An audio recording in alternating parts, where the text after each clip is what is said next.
नमस्कार, स्वागत है आपका आवाज़ अड्डा में। और चुनाव के बिल्कुल हम लोग करीब पहुंच रहे हैं। 7th फेज़ बाकी है और 4 तारीख को परिणाम, 1 तारीख को एग्जिट पोल। इससे पहले हर वो तरीके से हम लोग समझने की कोशिश कर रहे हैं कि क्या हो सकता है, क्या इश्यूज़ हैं, क्या क्या चीज़ ग्राउंड पे चल रही हैं।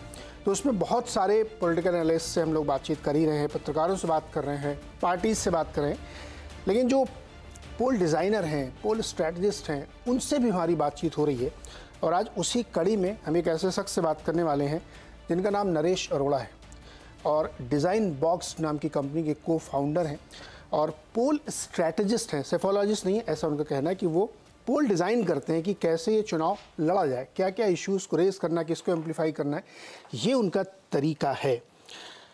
तो जैसे एक बहुत बेसिक चीज़ कही जाती है, चूँकि मैं ये नरेश जी के बारे में कह रहा हूँ कि टेक्सटाइल के बहुत जानकार हैं, फैमिली बिजनेस था। तो जैसे मरून के 3 शेड्स रखे हैं तो शायद वही बता पाएगा कि कौन सा शेड है इसमें। हम लोग तो देखेंगे सब एक जैसे लगेंगे। तो जो चुनाव की बारीकी है ना, वो जो डिज़ाइन करता है चुनाव, उससे बेहतर कोई नहीं समझ पाता। और इस चुनाव में सबसे ज़्यादा उसी को समझने की ज़रूरत है, क्योंकि इतना कन्फ्यूज़न लोगों ने फैला दिया है कि वो समझना चाहिए हमें। तो नरेश जी से हम लोग इसी बारे में बात करें। नरेश जी, बहुत बहुत स्वागत है आपका CNBC आवाज़ अड्डा पर। और हमने धन्यवाद वाजपेयी जी। सोशल मीडिया पे, चैनल्स पे इतनी बातें आप लोगों की सुन ली हमने और हमारे दर्शकों ने कि हम बहुत रेटरिक वाले क्वेश्चंस में नहीं आते हैं, सीधे सीधे काम की बातों वाले क्वेश्चंस में आते हैं। एक वर्ड आप हर क्वेश्चन में कहते हैं, हर इंटरव्यू में आपने बात कही है कि ये इलेक्शन बहुत बोरिंग है। ऐसा क्यों बोलते हैं आप?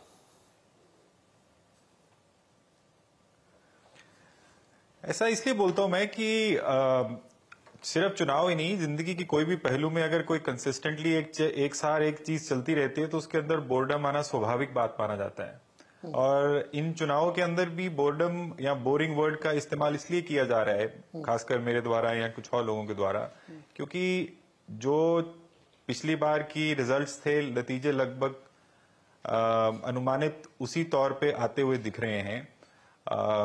तो उसमें कुछ ऐसी एक्साइटिंग बात नहीं है। जब नंबर्स बहुत चेंज हो, मान लीजिए 2004 में जब चुनाव हुआ, इंडिया शाइनिंग के नारे के बाद जब दुनिया मान रही थी कि भारतीय जनता पार्टी की सरकार आ रही है और सरकार यूपीए की आई, तो वो एक चुनाव रोचक चुनाव माना गया। फिर 2004 के बाद 2009 के चुनाव के अंदर भी जब सरकार रिपीट हुई और बड़े नंबर से आई यूपीए की, तो भी एक रोचक चुनाव था। 2014 में बदलाव हुआ, 2019 में जो बदलाव 2014 में हुआ था उसका एक एक्सटेंशन देखा गया। अब 2024 में आते आते, क्योंकि तीसरी टर्म जो सत्तारूढ़ पार्टी है वो सीख कर रही है और ऑपोजिशन उनको हटाने के लिए लड़ाई लड़ रही है, बट उसमें ग्राउंड पे ऐसा इंतुजियाज्म दिख नहीं रहा जिसमें लगे कि कोई बहुत बड़ा बदलाव आएगा। और एक रूपता तो बोर्डम लाती ही है, चाहे आप वो चुनाव हो या व्यायाम हो। अगर आप सुबह रोज जिम में जाएंगे, कसरत सेम करेंगे, तो आप 3 महीने के बाद बोर होना स्वाभाविक है।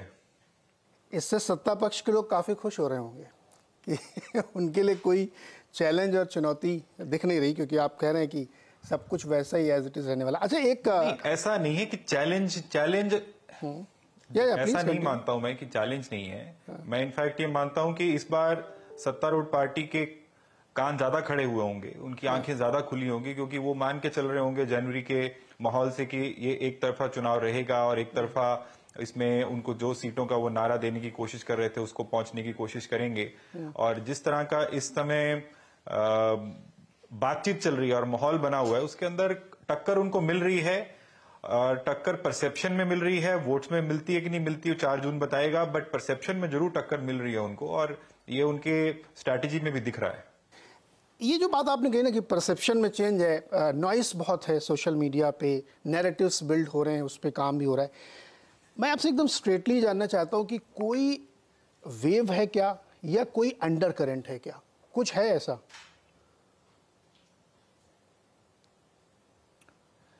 देखिए, वेव शब्द ना बहुत ओवररेटेड शब्द है। माना जाता है कि ये एक की वेव है या दूसरे की वेव है। जनरली वोटर अपना मन निर्धारित 25% से 30% वोटर अपना लास्ट 3 दिन में मन बनाता है, ऐसा डेटा बताता है। और जिस तरह से इस बार शमूलियत रही है वोटर की, जैसे फेज दर फेज जरूर बढ़ी है, और अगर टोटल में देखे जाए एब्सोल्यूट नंबर्स में, तो लगभग पुराने नंबर्स को के मुकाबले में बराबर है या उससे थोड़ा ज्यादा है। तो वो धीरे धीरे उसमें वो बढ़ोतरी आई है। और उसके कारण जो वेव या अंडर करंट की आप बात करते हैं, ये बात बिल्कुल जाहिर है और ग्राउंड पे दिखती है कि लोग कुछ ऐसे मुद्दे, महंगाई, बेरोजगारी, इन मुद्दों के ऊपर बहुत खुल के बात कर रहे हैं। बट क्योंकि लोग ऐसा समझते हैं कि जो दूसरा पक्ष है उसमें हो सकता है कि वो उस तरह की महारत नहीं देखते हो जिस महारत के लिए वो वोट करने निकले उनके लिए, तो उस वजह से वोट अभी भी सत्तारूढ़ पार्टी को जा रहा है, जिसके अंदर प्रधानमंत्री उसका मुख्य कारण दिखते हैं वोटर्स के अंदर। और अंडर करंट या वेव दोनों सिचुएशन मेरे को लगता है कि कुछ ऐसी बात नहीं है। पर अगर भारतीय जनता पार्टी अपने पुराने नंबर रिपीट करती है तो वो वेव से कम माने नहीं जाने चाहिए, क्योंकि तीसरी बार वो नंबर लेके आना कोई छोटी बात नहीं होती। एग्जैक्टली यही कॉन्टेक्स्ट भी था, क्योंकि अंडर करंट तो होनी चाहिए, तो विपक्ष के लिए होनी चाहिए, लेकिन वो भी आप कह रहे हैं कि वो कन्वर्ट नहीं हो रही है, केवल इश्यूज पे है, लेकिन वो ट्रांजैक्शन में कन्वर्ट नहीं हो रही है। और करंट रिजीम जो है उसको अगर वो 303 की फायरिंग होती है तो फिर ये भी अपने आप में थर्ड टाइम में बहुत बड़ी चीज़ माननी चाहिए। क्या आपको लगता है कि यही इसी के आसपास नंबर है? हालांकि आपने बहुत चैनलों में बोला, लेकिन वो एक बार चूंकि लोग सुनना चाहते हैं, ये केवल ये कि 303 उससे कम या उससे ज़्यादा? मैं एक बार फिर से दोहरा देता हूं कि मैं साइकोलॉजिस्ट नहीं हूं कि जो मैं एब्सोल्यूट नंबर्स बताने की सिचुएशन में हूं। बट ऐसा प्रतीत हो रहा है कि जो पिछली बार भारतीय जनता पार्टी के खुद की सीटों के नंबर थे, लगभग आंकड़ा उसके पास या उससे ऊपर रहेगा। 10-15 का फर्क भी पड़ सकता है। और कुछ राज्यों में जहां पे दिखता है या बात है कि चुनाव के अंदर कुछ सीटों का उनको नुकसान हो रहा है, तो उसमें हो सकता है कि 5-7 सीट का डिफरेंस रहे। बट मोर और लेस जो मुझे दिखता है, जो मैं 1-1.5 महीने से 2 महीने से कह रहा हूं, वो लगता है कि नंबर वहीं पे जाके रुकेंगे या उसके आसपास। तो फिर स्विंग स्टेट्स या बैटल ग्राउंड वाले स्टेट्स कौन से हैं जहां पे आप कह रहे हैं कि अच्छा, जैसे ना कि आप सम टोटल करो तो उतना ही आ रहा है या उससे बेटर हो रहा है, लेकिन कहीं पे कम हो रहा है, कहीं पे ज़्यादा। लट से 19 में क्या हुआ था, 2019 में, कि यूपी में नुकसान हुआ लेकिन किसी बंगाल में गेन हो गया, तो वो जीरो सम गेम हुआ और बल्कि रादर इंक्रीज ही हो गया। तो इस बार वो कौन से बैटल स्टेट्स हैं? देखिए, जो साउथ के कुछ स्टेट्स हैं जहां पे भारतीय जनता पार्टी का प्रदर्शन पिछली बार उतना उत्साहवर्धक नहीं रहा था, जैसे तमिलनाडु है, आंध्र प्रदेश है, तेलंगाना है, केरला है। इन स्टेट्स में मुझे लगता है कि भारतीय जनता पार्टी पिछली बार के मुकाबले गेन करेगी। कर्नाटका जैसी स्टेट, जो साउथ की ही स्टेट है, वहां पे भारतीय जनता पार्टी लूज करती हुई दिख रही है। उसके अलावा बंगाल, जो राज्य की आपने पहले नाम लिया, उसके अंदर भी मुझे लगता है कि कुछ इजाफा हो सकता है। उसके अलावा उड़ीसा, छत्तीसगढ़ और उत्तर प्रदेश भी मुझे लगता है कि कुछ हो सकता है कि सीटों का इजाफा उसमें कर पाए। तो ये स्टेट्स मुझे लगता है कि जहां पे उनको कुछ फायदा होने की सिचुएशन दिखती है। जहां तक नुकसान होने की बात है, उसमें सब लोग अभी तो सर्वव्यापक है, सर्वचर्चित है, बहुचर्चित बातें हैं कि हरियाणा जैसी एक स्टेट है जहां पे थोड़ा नुकसान होता दिख रहा है, राजस्थान है जैसे कुछ नुकसान होता दिख रहा है, और पंजाब में नुकसान हो सकता है उनको। बाकी मुझे कोई बहुत लंबा चौड़ा डिफरेंस कहीं पे ऐसा दिख नहीं रहा। ओके। अब असम की स्टेट में भी मुझे लगता है कि उनको कुछ गेन आएगा। असम की स्टेट में भी मुझे लगता है गेन आएगा कुछ। कर्नाटक में भी लॉस है क्या कुछ? कर्नाटक में तो पिछली बार वो वैसे ही सब सीटें ऑलमोस्ट जीत के आए थे। 25 सीटें वो जीते थे। कांग्रेस के पास 1 सीट थी, एक जेडीएस के पास थी, एक इंडिपेंडेंट जीते थे। तो इस बार वहां पे उनके पास और जीतने के लिए तो नहीं है, पर वहां पे नुकसान उनको जरूर इस बार झेलना पड़ेगा और ठीक ठाक नुकसान होने की संभावना है वहां पे। ओके। अच्छा, चूंकि नरेश जी आप पोल डिजाइनर हैं और आपकी जो प्रसिद्धि इस बात के लिए भी, कर्नाटक इलेक्शन आपने बहुत शानदार लड़ाया कांग्रेस को और वो अच्छी विक्ट्रीज जीत के भी आए। राजस्थान में भी आपने बहुत किया, पंजाब में आपने ग्राउंड लेवल कॉन्स्टिट्यूंसी वाइज काफ़ी काम किया। तो मैं ये मान के चलता हूँ, मेरे दर्शक मान के चलते हैं कि आप बहुत अच्छे से समझते हैं कांग्रेस को भी, और पोल डिज़ाइनर तो आप हैं ही हैं। जब थर्ड टर्म की मैंडेट लेने के लिए गवर्नमेंट आ रही है, तो ये कहना तो बिल्कुल वाजिब नहीं होगा कि एंटी इनकम्बेंसी नहीं है या बहुत सारे इश्यूज़ नहीं है। ठीक है, उनके स्टांस सपोर्टर कहेंगे कि नहीं ये है, और कांग्रेस के स्टांस सपोर्टर कहेंगे कि है, लेकिन इसके बीच में काफ़ी बड़ा एरिया है जो ट्रांजैक्शन में कन्वर्ट होना चाहिए, वो नहीं होता। तो मैं ये समझना चाह रहा हूँ कि जैसे आपने कहा कि ग्राउंड पे वो चीज़ नहीं दिख रही है, क्यों नहीं दिख रही? वो इसलिए कि जो अपोजिशन है वो कन्वर्ट नहीं कर पा रहा, या इसलिए कि जो वोटर है उसका माइंडसेट चेंज हुआ है पिछले 14 से अब तक के बीच में। वो चीज़ों को अब उस तरह से नहीं देखता जैसे कन्वेंशनल विजडम में पॉलिटिक्स देखी जाती थी या जैसे लोग वू कर लेते थे उसको। देखिए, इसमें पॉलिटिक्स में एक बहुत बड़ी चीज होती है क्रेडिबिलिटी, विश्वसनीयता। और एक हिस्टोरिकल डेटा ये बताता है कि जब कोई एक वोटर 2 बार से अधिक किसी को वोट देता है तो उसका वोट कन्वर्ट करना बहुत मुश्किल हो जाता है। अब वो जब 2 बार कोई किसी को अपनी आस्था दे चुका है, कोई वोटर किसी को आस्था दे चुका है और उसके बाद तीसरी बार उस वोटर को वो आस्था बदलनी है, तो उसके लिए बहुत स्ट्रांग इमोशन चाहिए। रीजन तो चाहिए, पर रीजन के से बड़ी चीज इमोशन होती है, और वोट्स हमेशा इमोशंस के लिए होते हैं, रीजंस के लिए नहीं होते। बिल्कुल ये बीजेपी के खुद के वर्कर, बीजेपी के पदाधिकारी ग्राउंड पे सबसे ज्यादा आपको बोलते पाएंगे कि इस बार बहुत मुकाबला सख्त है, बहुत कांटे का मुकाबला है, फंसा हुआ है। इस तरह के शब्द बहुत आम प्रयोग में भारतीय जनता पार्टी के लोगों द्वारा किए प्रयोग करते हुए हमने देखा लोगों को। बट वो जो वोटर जब वोट करने के लिए पोलिंग बूथ पे जाता है तो वो ये देखता है कि अगर मैंने वोट पिछली बार मान लीजिए ए पार्टी को डाला था, तो अब मैं बी पार्टी को डालने जा रहा हूं, तो क्या मैं उस पार्टी में या उस पार्टी की लीडरशिप में उतनी आस्था दे सकता हूं जितनी मैंने पिछले वाले को दी थी। वहां पे मुझे लगता है कि कहीं पे अभी भी विपक्ष को अपनी जो आस्था, जो लोगों की आस्था उनके प्रति है, उसको बढ़ाने की आवश्यकता लगती है, क्योंकि वोटर बहुत समझदार होता है। हम लोग मान के चलते हैं कि वोटर किसी हवा में बह के या किसी इमोशन में बह के वोट डालता है। वोटर की अब इंडिविजुअल स्टेक रहता है। मैंने ये पहले भी बोला है कि वोटर अब बहुत ट्रांजैक्शनल हो गया है। वोटर ये देखता है कि अगर मैं पोलिंग बूथ पे जाके ईवीएम का बटन दबाता हूं तो उससे मुझे क्या मिलता है, और उसमें ये नहीं है कि एब्सोल्यूट टर्म्स में उनको कुछ मिल रहा है। मान लीजिए उनकी इमोशंस किसी एक सेंटिमेंट के लिए है, तो उस क्या सेंटिमेंट को के वो प्रति वो अपना वोट डाल रहे हैं, नेशनलिज्म के प्रति है, लीडर के प्रति है, कुछ उसको हाथ में मिल रहा है अगर लोअर इनकम ग्रुप का है। ये सब चीजें वोटर ध्यान में रखता है और देखता है कि कौन मुझे दे सकता है। इसका सबसे बड़ा उदाहरण मैं पिछले चुनाव का बताऊंगा कि पिछले चुनाव में एक किसान निधि का प्रयोग भारतीय जनता पार्टी ने 2000 रुपया 3 महीने में किसान को देने की बात की थी, 6000 रुपया सालाना। कांग्रेस पार्टी ने 6000 रुपया महीना देने की बात की थी, 6 गुना ज्यादा। पर फिर भी वोटर ने अपनी आस्था भारतीय जनता पार्टी में दिखाई, ना कि कांग्रेस पार्टी के 72,000 में, जबकि स्कीम वो बहुत अच्छी थी। मिनिमम इनकम की गारंटी थी, न्याय की बात थी, एक्सेट्रा बातें थी। बट उसके बावजूद वोटर ने आस्था भारतीय जनता पार्टी में दिखाई। और उसके बाद इस बार जब चुनाव हो रहा है तो आपने देखा होगा कि एक नया प्रयोग किया भारतीय जनता पार्टी ने, जो कांग्रेस का प्रयोग था, जिसका नाम था मोदी की गारंटी। अब गारंटी शब्द का इस्तेमाल क्यों किया गया? गारंटी शब्द तो कांग्रेस का शब्द है।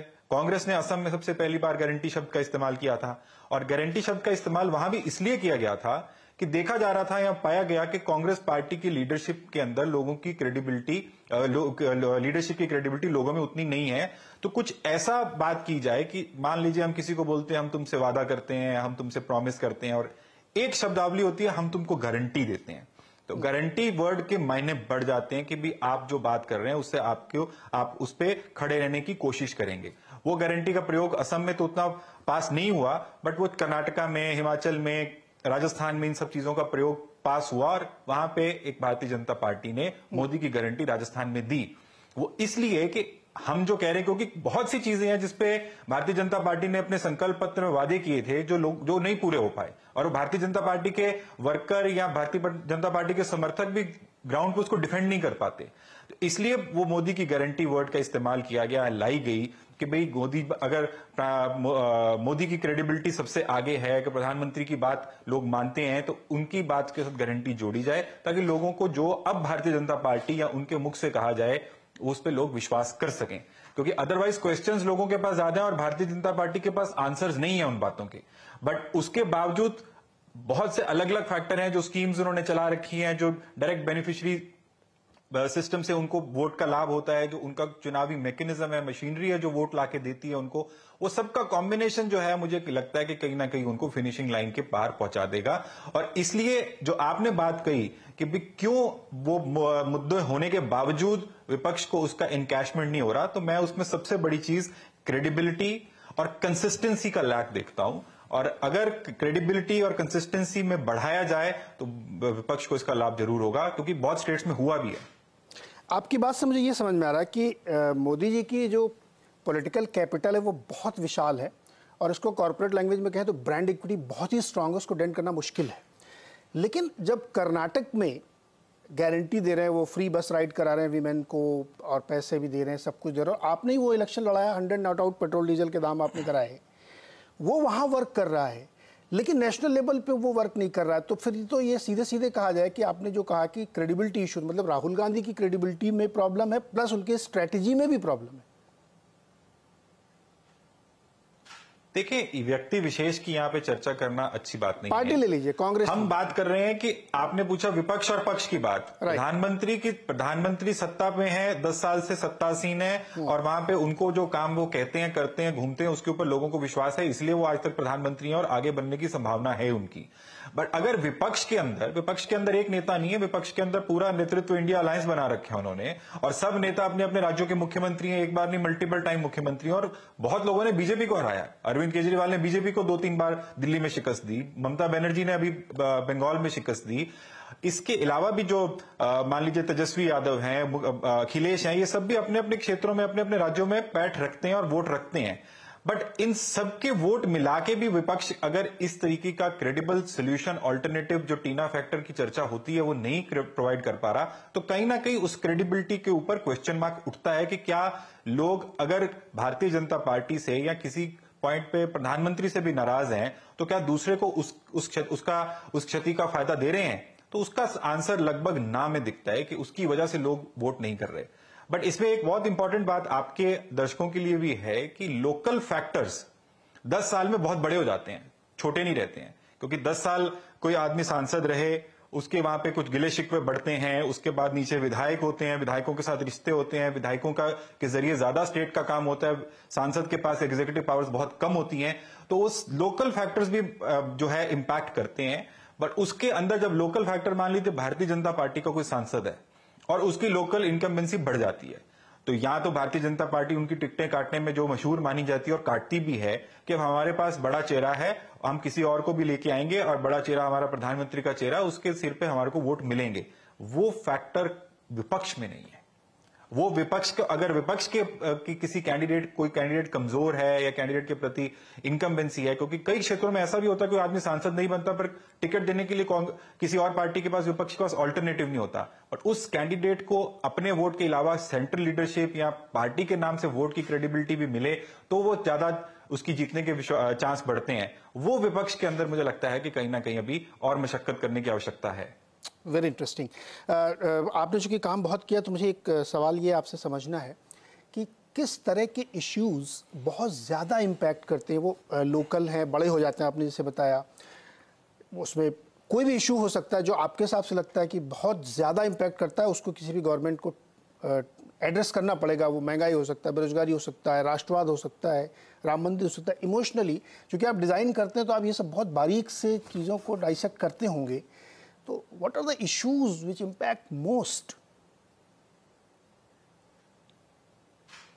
सिंपल है, इसमें कोई रॉकेट साइंस नहीं है, कोई इलेक्शन स्ट्रेटेजिस्ट, पोल स्ट्रेटेजिस्ट की जरूरत नहीं है। इसमें बहुत साधारण सी बात है कि रोजमर्रा की जिंदगी के जो मसले होते हैं, अगर आप उनको हल करने की तरफ, उसको निजात दिलाने की तरफ, और जो घर के बच्चे हैं, मान लीजिए एक 4 लोगों का परिवार है और उस 4 लोगों के परिवार में एक पिता है, एक माता है, एक बेटा है, एक बेटी है।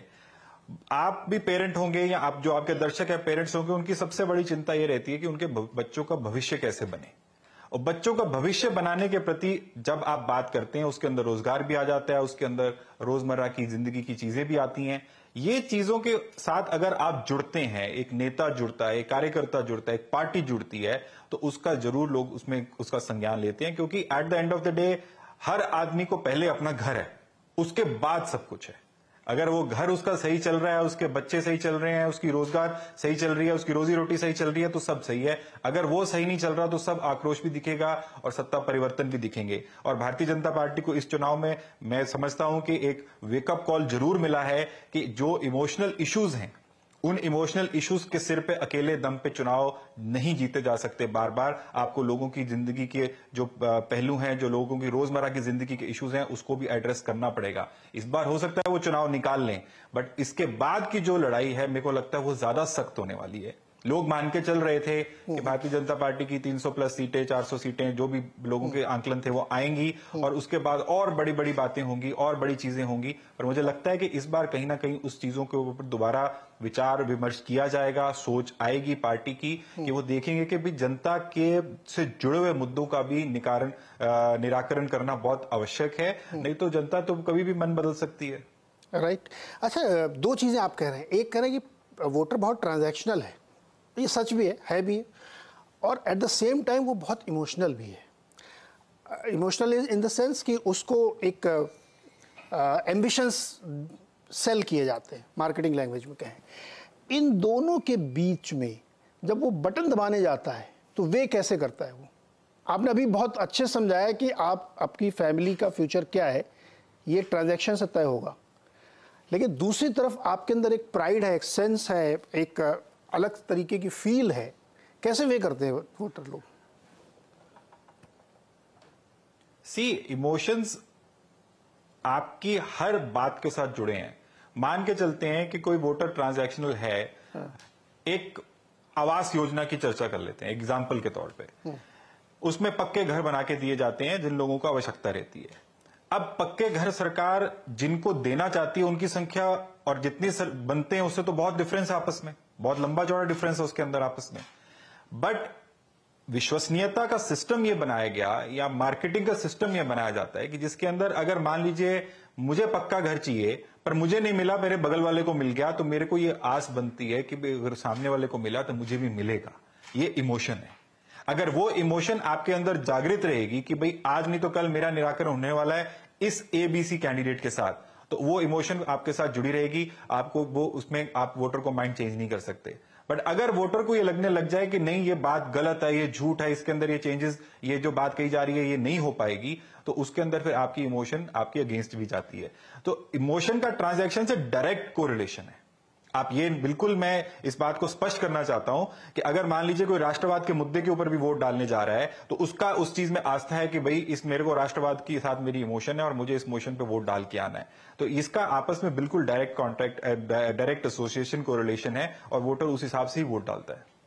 Very interesting. अभी तो ब्लैक बॉक्स थ्योरी बना दिया आपने कि क्रेडिबिलिटी भी है, ट्रांजैक्शन भी है, इमोशन भी है। देखिए सारे एक बॉक्स भी खाली है, उसको भी फिल करेंगे, लेकिन उससे पहले एक चीज़ और आप समझना चाहते हैं।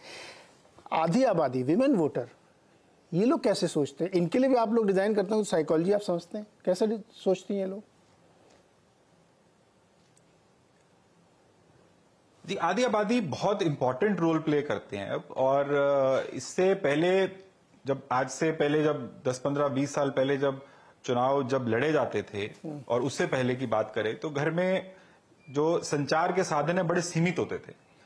एक अखबार घर में आता था, घर का बड़ा आदमी अखबार पढ़ता था और वो राय बनाता था कि आज के देश के मुद्दे के ऊपर या प्रदेश के मुद्दे के ऊपर ये राय है, और उस राय के उस जो घर की औरत थी या घर के जो और वोट करने वाले लोग थे वो सुन लेते थे और मान लेते थे, और वोटिंग का पैटर्न एक फैमिली का सेम माना जाता था।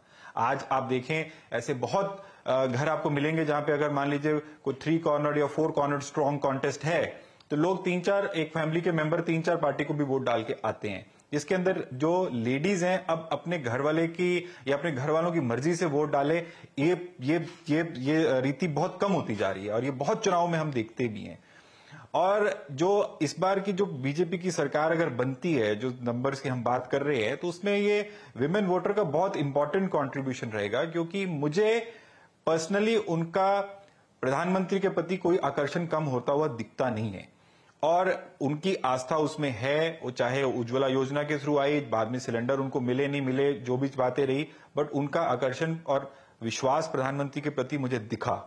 और पंजाब को छोड़ के, क्योंकि पंजाब के अंदर कुछ रिलेशन बीजेपी का अलग हो गया पिछले कुछ सालों के अंदर, तो विमेन वोटर्स के लिए बिल्कुल आपको सोचना पड़ता है, क्योंकि विमेन्स बहुत इंडिपेंडेंटली और एम्पावर्ड होकर वोटिंग करते हैं अब, चाहे वो गांव देहात की बात हो चाहे शहरों की बात हो। तो विमेन वोटर्स के लिए बिल्कुल ध्यान रखा जाता है और रखा जाना चाहिए, और भारतीय जनता पार्टी इस पर बहुत मेहनत करती है और बहुत जुड़ाव रखती है विमेन वोटर्स के साथ। और आप देखते भी हैं कि कई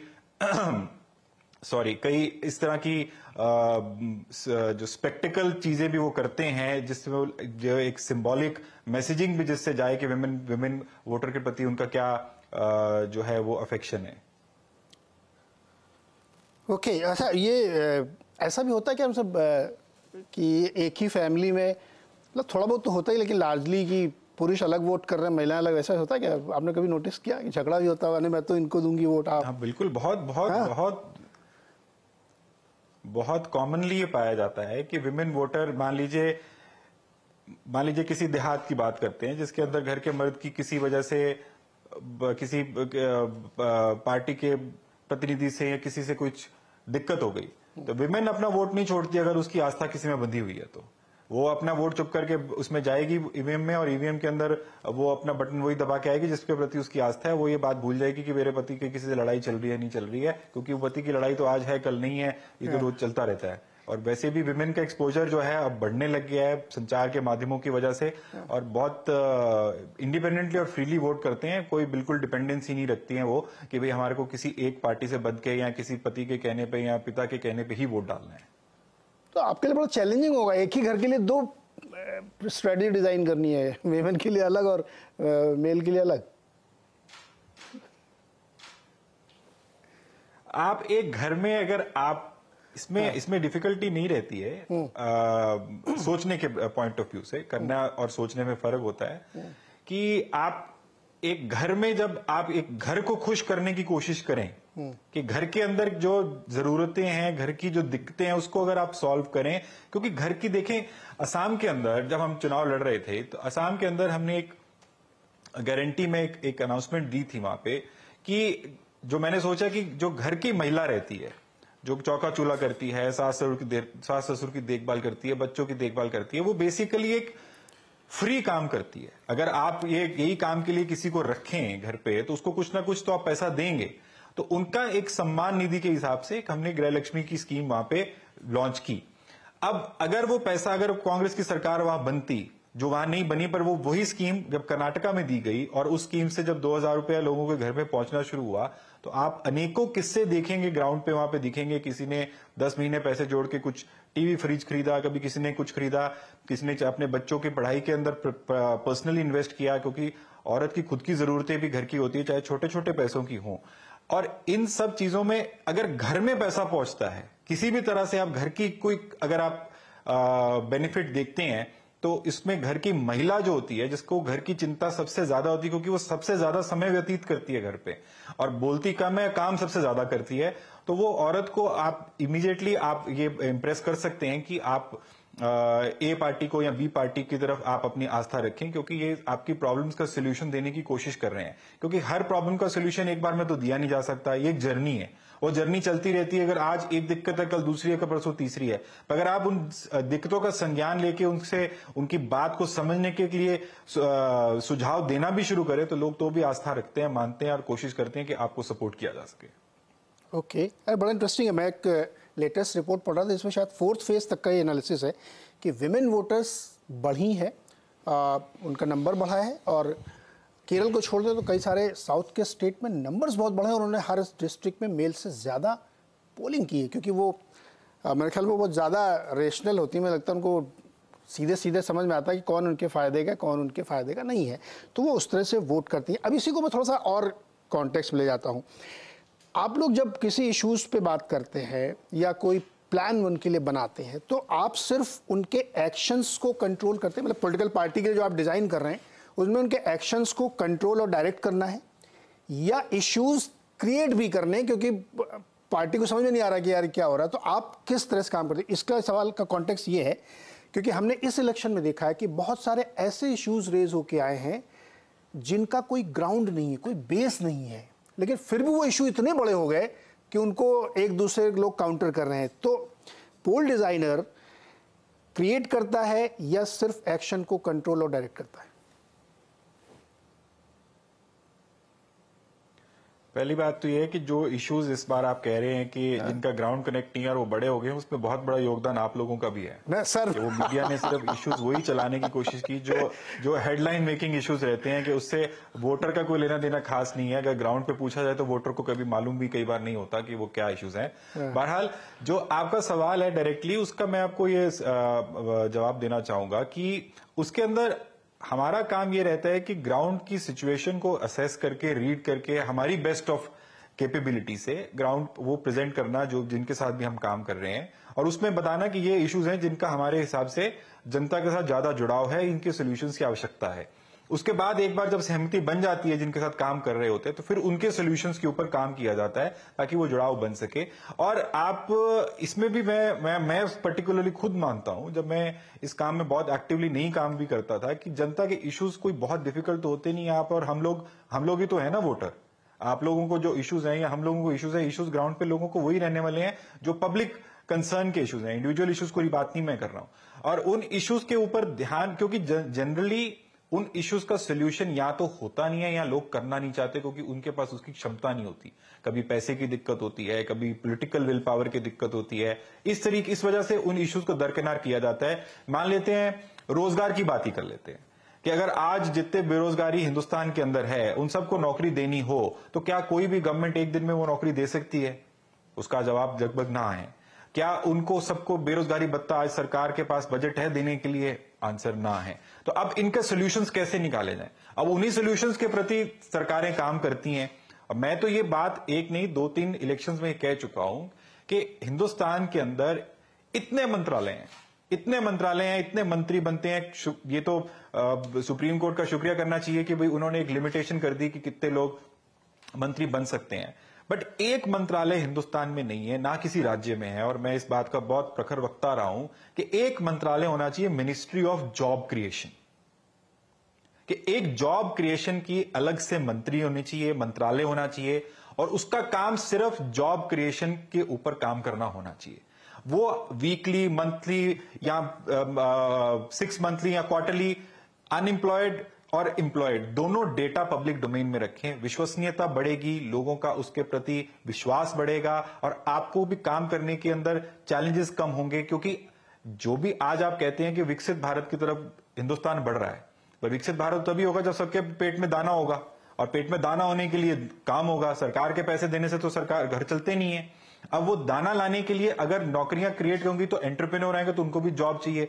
अब प्राइवेट लेवल पे लोग इतने जॉब फेयर लगाते हैं और उन जॉब फेयर्स के अंदर बहुत सारे रोजगार बढ़ते भी हैं, कुछ मैच्योर होते, कुछ नहीं मैच्योर होते, पर इंटेंट वहां पे दिखता है। मिनिस्ट्री ऑफ जॉब क्रिएशन अगर हिंदुस्तान के अंदर बनती है, अगर स्टेट्स में बनती है और वो डायरेक्ट रिपोर्टिंग टू सीएम या पीएम रहती है, तो उसके अंदर आपके पास क्लीन डेटा होता है। आज सत्ता पक्ष हो या विपक्ष हो, राज्यों में भी कई राज्यों में विपक्ष सत्ता में और कई राज्यों में जो भारतीय जनता पार्टी विपक्ष में है, वो आंकड़ों पे लड़ते रहते हैं। सत्ता वाले बोलते हैं हमने इतनी नौकरी क्रिएट कर दी, कोई उसका आंकड़ा नहीं होता, कोई उसकी वेरिफिकेशन नहीं है। विपक्ष कहता रहता नहीं इतनी नौकरी नहीं हुई, इतनी नौकरी हो गई। अगर ये सब चीजें पब्लिक डोमेन में ट्रांसपेरेंटली दिखें तो आपको भी बात करने की मौका और जो है एक क्रेडिबल तौर पे मिलता है और उसका सोल्यूशन ओरिएंटेड काम होता है। इस तरह की बहुत सी बातें हैं जो की जा सकती हैं, जिसके अंदर मुद्दों की एड्रेसल भी होती है और मुद्दों के साथ लोगों के जुड़ाव भी होते हैं और आपकी ट्रांसपेरेंसी भी आती है।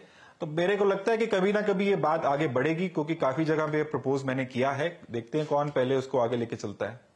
नरेश भाई, ये बात आपने ना बहुत अच्छी, इंटरेस्टिंग, कंस्ट्रक्टिव कही है और ये मेरे बहुत दिल के करीब। मैं तो चूंकि बिजनेस जर्नलिस्ट हूँ तो बहुत इस पर डिस्कस करता हूँ मैं।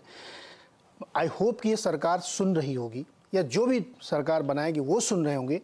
ये इस वक्त की सबसे ज़रूरी मिनिस्ट्री है, क्योंकि आपने शुरुआत में एक बात कही, दर्शकों को याद दिलाने के लिए मैं बता दूं कि कोई भी जीत के आए, पॉलिसी में चेंजेस हम देखेंगे, क्योंकि जो नई सिनेरियो बन रही है पूरे वर्ल्ड वाइड जॉब को लेकर के, AI ML को लेकर के, वो बहुत बड़ी गेम चेंजर है। उससे कोई बच नहीं सकता, आप आइडियोलॉजी कोई भी रखें। तो आई थिंक ये बहुत अच्छा आइडिया आपने दिया और आई होप कि लोग सुनेंगे, सरकार सुनेगी जो भी आएगी, और इस पे काम ज़रूर होगा। नरेश जी, बहुत शुक्रिया हमारे साथ जुड़ने के लिए, बातचीत करने के लिए, और सचमुच बहुत इंटरेस्टिंग चर्चा रही।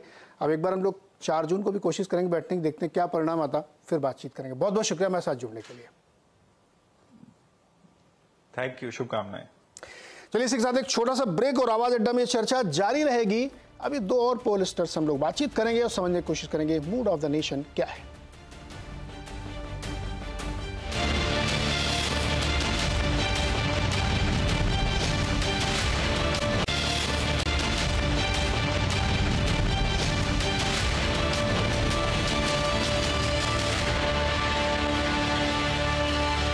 नमस्कार, स्वागत है आपका चुनाव अड्डा में। और चुनावी पंडितों का गुड़ा भाग क्या है इस समय, क्योंकि अब 500 सीटों के लगभग चुनाव हो चुका है, फैसला तो बंद हो चुका है बक्से में, अब केवल थोड़ा सा बचा है जो आप अपनी नंबर ऑफ सीट्स बढ़ाने में करेंगे। तो इसको समझने थोड़ी कोशिश करते हैं। CSDS के प्रोफेसर और जाने माने सेफोलॉजिस्ट संजय कुमार जी हमारे साथ हैं, और साथ ही कार्तिकेय बत्रा जो एक रिसर्च स्कॉलर है और साथ ही सी वोटर से जुड़े हुए हैं। संजय जी, लगभग 500 सीटों पर तो मतदान हो चुका है, क्या मूड लग रहा है, क्या माहौल लग रहा है आपको? बड़ी तरह तरह की हम लोग बातें सुनते हैं तो बड़ा कंफ्यूजन हो जाता है हमारे दर्शकों को। 240 से लेकर 340 तक की 100 सीट की रेंज दे रहे हैं लोग, क्या लग रहा है आपको सर? नीरज जी, इस भ्रम में मत रहिएगा कि अगर आपको कंफ्यूजन है तो मेरी बातों से आपका कंफ्यूजन दूर हो जाएगा। अरे ऐसा मत करिए सर। मैं कोई ऐसा डॉक्टर नहीं हूँ जो निश्चित रूप से कहूँ कि इलाज कर ही दूंगा। डॉक्टर हूँ, मेडिसिन मतलब जैसे डॉक्टर्स मेडिसिन देते हैं वो भी थोड़े होते हैं ना, इफ्स एंड बट्स, थोड़ा हिट ट्रायल करते हैं, तो हम वैसे ही करते हैं, इसमें ज्यादा कुछ 19-20 नहीं है। लेकिन हाँ, आप जिस रेंज की बात कर रहे हैं सचमुच थोड़ा अजीब है। कोई 220-230 की बात कर रहा है तो कोई 330 की भी बात कर रहा है, तो रेंज बहुत बड़ा है। और स्पष्ट कहूं ना, तो मैं निचले वाले रेंज के करीब हूं और ना जो ऊपर का रेंज है 330 उसके करीब अपने आप को कहीं नहीं मानता। मुझे लगता है कि 2019 के चुनाव की तुलना में 2024 का चुनाव अलग दिखाई पड़ता है।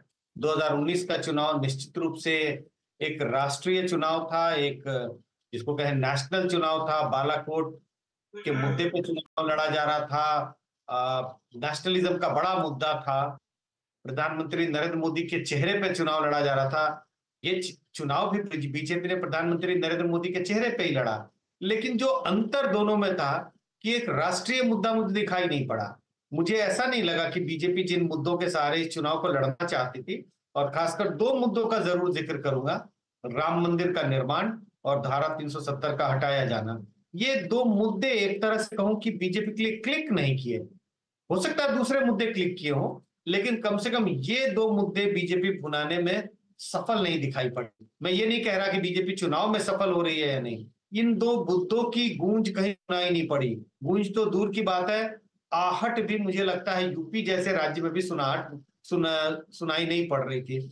इस वजह से मुझे लगता है कि जिस तरह का प्रदर्शन बीजेपी ने 2019 में किया था वैसा प्रदर्शन तो करती हुई दिखाई नहीं पड़ती, और अगर नहीं पड़ती तो 330 या 350 का आंकड़ा तो मेरे हिसाब से ऐसा मानना या ऐसा सोचना बेईमानी है। हो सकता है 4 जून को मेरा आकलन गलत हो और शायद दूसरों का आकलन सही हो जाए, लेकिन इस वक्त मुझे लगता है कि ऐसा मानना कि बीजेपी कोई 330-350 सीटें ला रही है, ये तो बेईमानी है।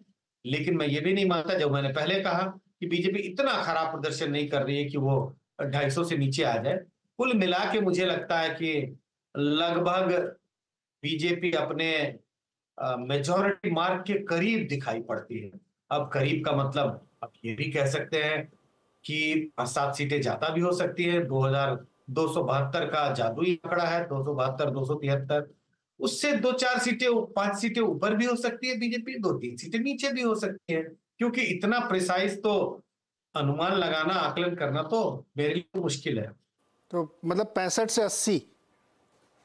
अब मैं रेंज की बात बिल्कुल नहीं करूंगा कि 65 है कि 80 है, लेकिन मैं कह रहा हूं कमोबेश मेजॉरिटी नंबर के आसपास दिखाई पड़ती है। कि देखिए, first pass the post system है, हम सब समझते हैं। अभी ऐसा हो सकता है कि हमने देखा है कई बार वोट नीचे गिरता है, सीटें बढ़ जाती हैं, वोट में इजाफा होता है, सीटें घट जाती हैं, तो इसकी गुंजाइश बनी रहेगी। हो सकता है बीजेपी कई सीटें कम मार्जिन से जीत जाए, तो जो आज आकलन 260-65 का जो लोग कर रहे हैं, हो सकता है वो 290 पहुंच जाए। उल्टा भी हो सकता है, तो आकलन 275, 80, 85, 90 का है, और अगर बीजेपी मान लीजिए कई सीटें छोटी छोटी मार्जिन से हार, सीटें नीचे गिर सकती है, वोट प्रतिशत लगभग उतना ही रहेगा, तो इसकी संभावना तो बनी रहेगी। तो इसी के लिए वो ब्रैकेट में 260 से 80, 85, उससे मैं अपने आप को अलग रखने की कोशिश करूंगा इस बार। ओके संजय जी, कौन से स्टेट्स हैं जहां पे आप सबसे इंटेंस फाइट देख रहे हैं, जहां पे ये संभावना बन रही है कि बीजेपी के लिए बहुत बड़ी चुनौती और इंडिया के लिए गुंजाइश है? देखिए, मैंने जैसे पहले कहा कि राष्ट्रव्यापी चुनाव नहीं था, ये अलग अलग राज्यों में अलग अलग मुद्दे या अलग अलग पैटर्न्स दिखाई पड़े।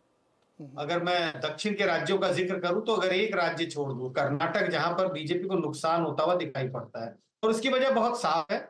बीजेपी ने पिछली बार 25 सीटें जीती थी और इस बार बीजेपी सिर्फ 25 सीटों पर चुनाव लड़ रही है। 28 सीटें हैं कर्नाटक में, तो बीजेपी ऊपर नहीं जा सकती, वहां एक नुकसान होता है दक्षिण के राज्यों में। बस इसके अलावा दक्षिण के सारे राज्यों में बीजेपी अपनी पैर पसार रही है। अब इसमें सीटों में कहां परिवर्तन होगा, परिवर्तित होगा नहीं होगा, वो देखने की बात है। लेकिन आप आंध्रा की बात करें, तेलंगाना की बात करें, दोनों राज्यों में मुझे लगता है बीजेपी की सीटें बढ़ रही हैं। केरल की बात करें, सीटें शायद ना बढ़े, 0 की 0 रह जाए, लेकिन वोट प्रतिशत बढ़ रहा है। तमिलनाडु में जनाधार बढ़ रहा है बीजेपी का, सीटें भी बढ़ सकती है। तो ये ऐसे राज्य हैं जहां पर बीजेपी, जहां 2019 में इतना अच्छा प्रदर्शन नहीं किया, उससे बेहतर प्रदर्शन करती हुई दिखाई पड़ती है।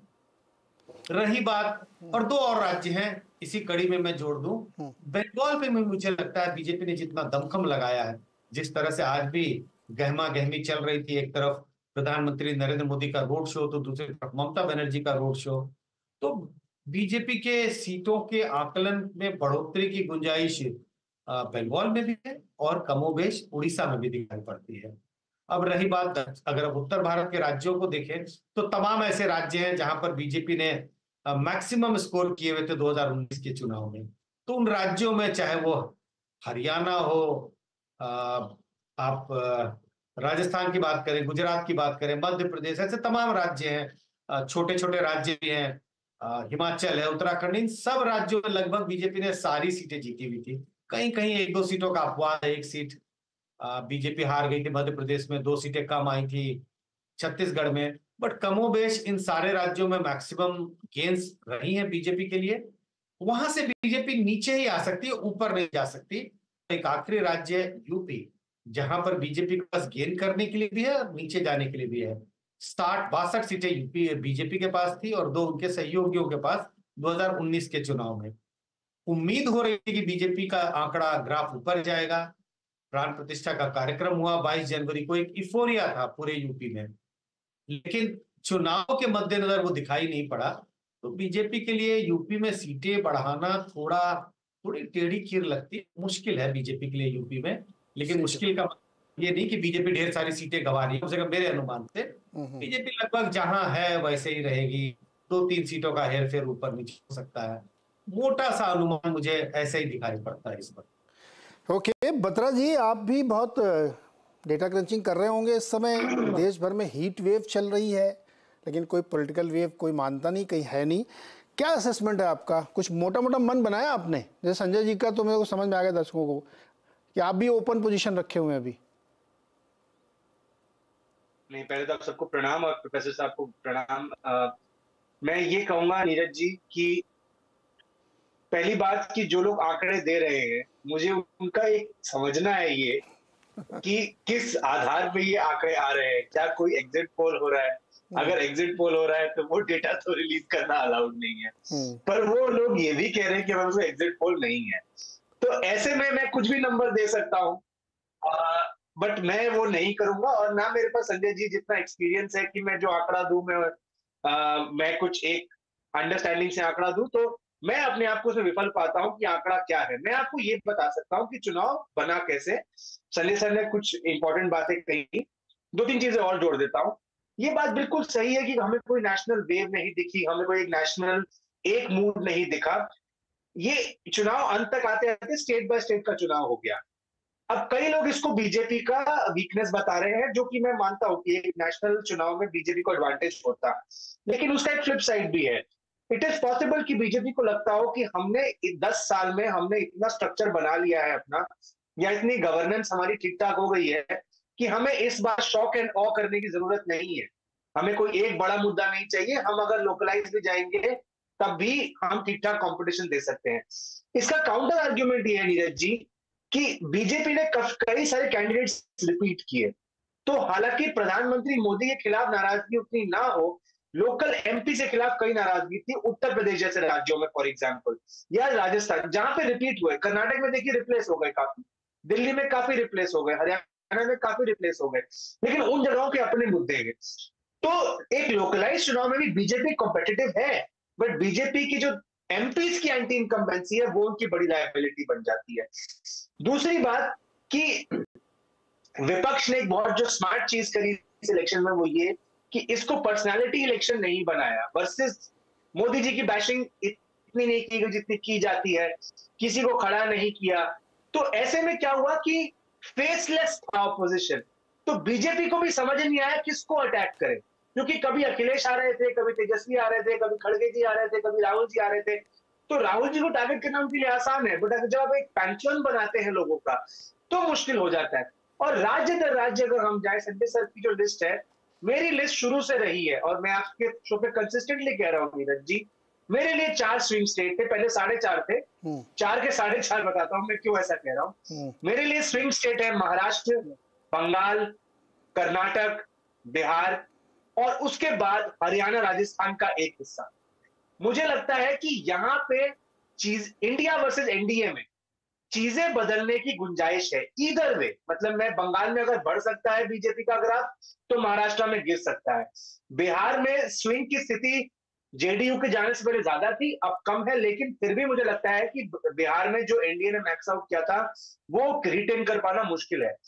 अगर हम बात करें NDA versus non India parties, तो स्विंग के चांसेस हैं in states like Odisha, Telangana and Andhra, but वहां एनडीए का स्कोप कम है। और फाइनली तेलंगाना में Congress versus non India non NDA भी स्विंग के चांस है, बट मेजॉरिटी में जो मैंने आपको 4.5 रीजंस गिनवाए, मैं उस पर स्टिक करूंगा। महाराष्ट्र, कर्नाटक, बंगाल, बिहार, राजस्थान और हरियाणा का एक हिस्सा, यहां पे मेरी नजर रहेगी 4 जून को। मैं बहुत इंटरेस्टेड हूं। और अगर मैं कोई एक और डेटा पॉइंट दूं, मैंने हर फेज के बाद मैप्स बनाए टर्नआउट के और उनको पोस्ट किया ट्विटर पे, कई लोगों ने उसको अच्छे से रिसीव भी किया। तो नीरज जी, तेलंगाना, कर्नाटक, महाराष्ट्र, मैंने आपको जो स्विंग स्टेट्स बताए, उनमें अगर आप आंकड़े देखें, इन राज्यों में मेजॉरिटी सीटों में टर्नआउट बढ़ा है या 19 जितना रहा है। कर्नाटक में आप हैरान हो जाएंगे, जिन फेजेस में सारे स्टेट्स में ड्रॉप हो रहा था टर्नआउट, कर्नाटक में सभी सीटों पर या टर्नआउट इक्वल है, 19 जितना है, -1 to +1 रेंज में है परसेंट के, या वो बड़ा है। इसका मतलब ये नहीं है कि कांग्रेस जीत रही है, बीजेपी जीत, मतलब वहां पे फाइट है। अब वो फाइट कहां लेके जाती है हमें, ये तो 4 जून को पता चलेगा। एक और ट्रेंड मैं आपको बताता हूं, एक बहुत इंटरेस्टिंग ट्रेंड ये है, even with in specific states कई सीटें ऐसी हैं लोकलाइज जहां पे इलेक्शन हुआ, कंपटीशन बढ़ा, तो उन सीट्स पर टर्नआउट बढ़ा है, जैसे बाड़मेर इन राजस्थान। तो मुझे लगता है कि बहुत सारे डायनामिक्स हैं, तो 4 जून का वेट करते हैं। अरे एक छोटा सवाल और फिर मैं संजय के पास जाऊंगा। आपने इतना सारा मुझे एनालिसिस समझा दिया, मैं थोड़ा सा आपसे ट्रिक करता हूँ। 19 जैसा, उसके आसपास, उससे कम, कुछ तो बताओ। नंबर नहीं पूछ रहा हूँ मैं, आप चिंता मत करो, मैं इलेक्शन कमीशन को बिल्कुल रिस्पेक्ट में रखूंगा। नहीं नीरज जी, एक बात बताइए, मैं आपके व्यूअर्स से भी कहना चाहूंगा कि अगर हम रिजल्ट बता दे तो वोटर्स क्यों जाए वोट दें, क्यों? मेरा ये मानना है 4 जून का वेट करते हैं, हम अभी सिनारियो बता सकते हैं। अब जब मैं कह रहा हूं कि सिनारियो ऐसा है कि मेरे सामने एक 100-150 सीट्स का एक ब्लॉक है जहां पे पूरी बाजी इधर या उधर हो सकती है, तो मैं आपने कैसे दे सकता हूं? संजय जी सही कह रहे थे कि मतलब आप मुझे और कंफ्यूज करो। संजय जी तो फिलहाल कुछ तो नजदीक हमें पहुंचा। अच्छा संजय जी, मैंने कहा ना आपको Neeraj ji, Sanjay ji has the advantage of oodles of experience. आज से 20 साल बाद जब मैं बैठूंगा तब शायद मैं भी कुछ आंकड़ा दे पाऊंगा, आज मैं नहीं दे पाऊंगा। ओके संजय जी, महिलाओं का इस चुनाव में हम लोगों ने देखा कि टर्नआउट बढ़ा है, नई महिलाएं जो वोटर जुड़े हैं उसमें उनकी संख्या तो है ही है, वो उन्होंने वोट भी ज़्यादा किया, ये भी डेटा दिखा रहा है, कम से कम 4th फेज तक का तो मैंने पढ़ा था। हालांकि उनका मूड क्या है ये हम आपसे समझने की कोशिश करें कि वो किस तरह सोच रहे हैं इस चुनाव में, ये कंसिडर करते हुए कि फंडामेंटली क्वेश्चन ही गलत है, क्योंकि महिलाओं का तो कुछ समझ ही नहीं पाया है। ये ऐसा कई सारे बड़े विद्वान बोल के गए, लेकिन आप लोगों ने ज़रूर समझने की कोशिश की होगी। तो क्या दिख रहा है सर? देखिए, मेरा अपना मानना है कि महिलाओं के वोट किसी एक पार्टी की तरफ डिसिसिवली शिफ्ट हुए हैं, ये ओवर स्टेटमेंट है। पिछले 4-5 सालों में ये बहुत ओवर स्टेटमेंट हो रहा है। कोई एक पार्टी की जीत होती है और बस सीधा सीधा एक सरल सा एक्सप्लेनेशन है, अरे महिलाओं का वोट शिफ्ट हो गया क्योंकि ये ढेर सारे स्कीम्स लेके आए। अगर आप देखेंगे पहला, अगर महिलाओं का वोट किसी एक पार्टी की तरफ शिफ्ट भी है तो 2-3-4% से ज्यादा नहीं है। ऐसा नहीं है कि वो 8-10% की लीड बनाई हुई है किसी पार्टी ने महिलाओं को। और वो क्या पार्टी बीजेपी है देश भर में? वो भी नहीं है कि आपको हर राज्य में बीजेपी के पक्ष में ही महिलाओं का वोट झुका हुआ दिखाई पड़ेगा। तो ये भी एक बहुत ही डिसेंट्रलाइज टाइप की चीज है। अगर आप कर्नाटक की बात करें, जिसका जिक्र ये भी कर रहे थे, अभी बत्रा भी कर रहे थे, तो आप देखेंगे कर्नाटक में महिलाओं के वोट का झुकाव कांग्रेस की तरफ है, ना कि बीजेपी की तरफ। अगर आप बंगाल की बात करेंगे तो बंगाल में महिलाओं का वोट कई सालों से तृणमूल कांग्रेस के पक्ष में झुका हुआ दिखाई पड़ता है। हालांकि इस वक्त नहीं है, लेकिन एक समय में तमिलनाडु में एआईडीएमके के पक्ष में वो झुका हुआ होता था। तो अलग अलग राज्यों में, और ऐसा नहीं है कि पिछले 5 या 10 साल में सारे राज्यों में महिलाओं का वोट बीजेपी की तरफ झुक गया है और बिल्कुल एक शिफ्ट, देशव्यापी शिफ्ट महिला वोटरों के बीच में दिखाई पड़ता है। वो बीजेपी के पक्ष में ऐसा होता हुआ मुझे दिखाई नहीं पड़ता। अलग अलग राज्यों में पैटर्न थोड़े अलग दिखते हैं, लेकिन अगर एक निचोड़ भी देखना हो तो ये जरूर है कि ज्यादातर राज्य आपको ऐसे दिखेंगे जहां महिलाओं का वोट बीजेपी की तरफ ज्यादा झुका हुआ दिखाई पड़ेगा दूसरे पार्टियों की तुलना। संजय जी, एक सवाल और। वैसे तो ये हम सब लोग मानते हैं कि बकेट फुल ऑफ इश्यूज हैं, कोई एक इशू को कहा नहीं जा सकता, बहुत सारे इश्यूज अलग अलग रीजन में, स्टेट में, नेशनल, कहीं कहीं प्ले हो रहे होंगे। लेकिन अगर एक इशू हम आपसे कहें कि वो एक लिस्ट बनी है कि साहब इतने मुद्दों पर ये चुनाव लड़ा जा रहा है, उसमें से जो सबसे ज्यादा असर कर रहा है लोगों के दिमाग में, वो क्या है? बहुत मुश्किल सवाल है, आसान लग रहा होगा आपको, लेकिन सबसे ज्यादा असर क्या कर रहा है? 2-3 मुद्दों का जिक्र करना पड़ेगा। बेरोजगारी एक मुद्दा है जो असर किया है, लेकिन ऐसे 2 मुद्दे हैं जो पहले मुझे लग रहा था कि बहुत असर नहीं कर रहे हैं, लेकिन इसकी गूंज बाद में सुनाई पड़ने लगी। जो कह रहे थे संविधान बचाओ, संविधान बचाने का चुनाव और सोशल जस्टिस का चुनाव। संविधान और रिजर्वेशन बचाओ, मतलब रिजर्वेशन खत्म कर देगी बीजेपी अगर वो 370 ले आई, संविधान बदल देगी बीजेपी अगर वो 370 ले आई। तो ये दो मुद्दे हैं। पहले चरण में तो कहीं दिखाई नहीं पड़े, दूसरे चरण में थोड़ी बहुत आहट दिखाई पड़ी, और मुझे लगा उसके आगे के जो दौर थे, उनके आगे के जो तीसरे, चौथे, 5वें दौर के चुनाव में या कैंपेन के समय में इसकी गूंज सुनाई पड़ रही थी। दोनों पार्टियां, एनडीए की तरफ से भी और इंडिया गठबंधन की तरफ से भी, दोनों गठबंधन इसका जिक्र कर रही थी। एक कह रहे थे कि हम आएंगे तो ये करेंगे, या ये भी कहा जा रहा था कि अगर बीजेपी आ गई तो आरक्षण के नीतियों में भी परिवर्तन होगा, आरक्षण खत्म कर दिया जाएगा, ऐसा कहा जाता था, और संविधान भी बदला जाएगा।